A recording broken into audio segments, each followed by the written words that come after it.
How to do the wiring of the thermostat XH W3001, working with alternating current 110 volts or 220 volts. Complete tutorial. Hello dear internet friends, we are going to do a step-by-step tutorial on how to assemble an XH W3001 thermostat that works with alternating current with the main concern of making an incubator for the artificial incubation of eggs. Image 1. So this is the real face of our XH W3001 thermostat. It is composed of 4 wires and the probe, which are normally located at the back of the thermostat. At the level of the part where it is written in, which means input in English, we have 2 red and black wires. The current that will energize our thermostat must necessarily pass through these 2 wires. We will be supplying the latter with alternating current, as the thermostat model requires it. We will see in another tutorial how to assemble the same thermostat in direct current version. At the level of the second part, it is marked output, which means output of current supply.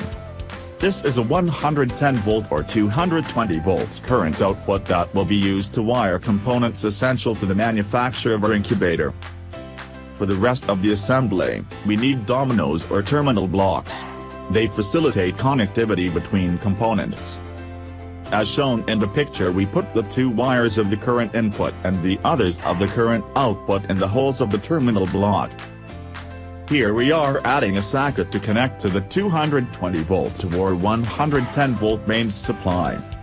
This male plug provides power to the thermostat and the entire incubator circuit.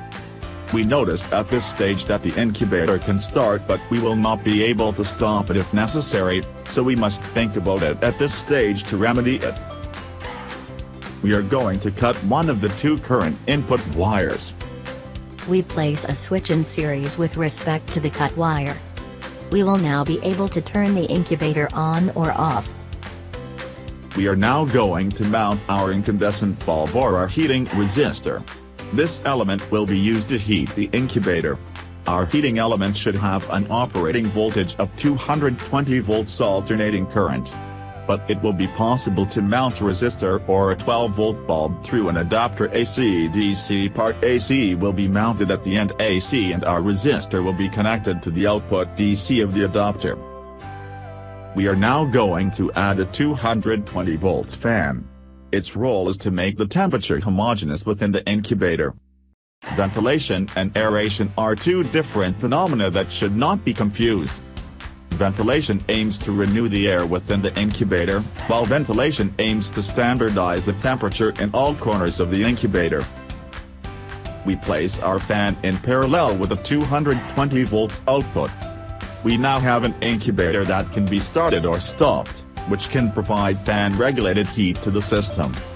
However, at this point we will not be able to view the incubation status from the outside without opening the access door.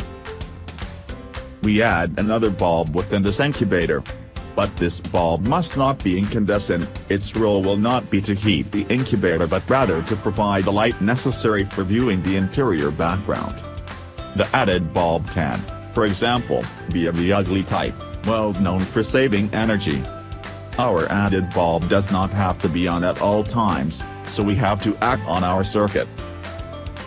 We are going to cut one of the 2 wires of the input current, just to place a switch to be able to control our bulb. We mount our switch in series with the cut wire. This gives us the possibility to control the internal light of our incubator according to our will. Note that this bulb connects to the 220 volt input and not the 220 volt output. At this stage, we have a basic incubator that can fully play its role. But we can ask the incubator to tell us about anything it performs as an operating instruction. We want to be informed without going near the incubator, whether it is on or not. We can sort of say, our incubator doesn't have eyes, so it's a blind incubator. We add a light, preferably of a different color than the first one installed.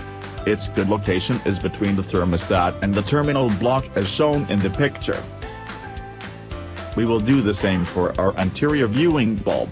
We place it parallel to our bulb as shown in the picture. At this stage our incubator is prettier, more interactive, more informative. We can get to work to build an incubator. But it would be good to make a more secure incubator.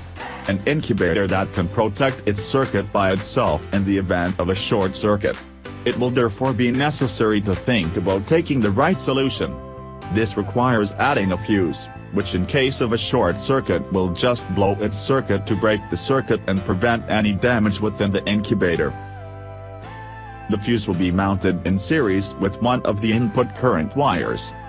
Its best location will be between the plug and the switch or the switch in the terminal block. At the end of the process, you can get a control board that looks like this. From left to right you have the thermostat XH W3001. Fuse is the fuse that protects the circuit of your incubator. Main power is the main switch for turning the incubator on or off. Bulb is a bulb control switch used to view the incubator. MPV, main power WA, main power indicator light when the incubator is on or off. TOV, thermostat WA, thermostat output indicator light. For example, it lets you know whether the incubator's fan and heating are on or off. VV, WA bulb, lets you know whether the bulb intended for indoor viewing is on or off. If it is a commercial incubator, for example, the company name, brand or manufacturer's contact could be mentioned above. If you enjoyed this tutorial, please sign up to help reach 1,000 subscribers, it will make us more motivated to produce new videos. You can also help our channel by liking or sharing the video. If you have any questions, comments, you can post them in the comment section of the video. Those who can help us financially can do so by the ticket of our PayPal address in the description section.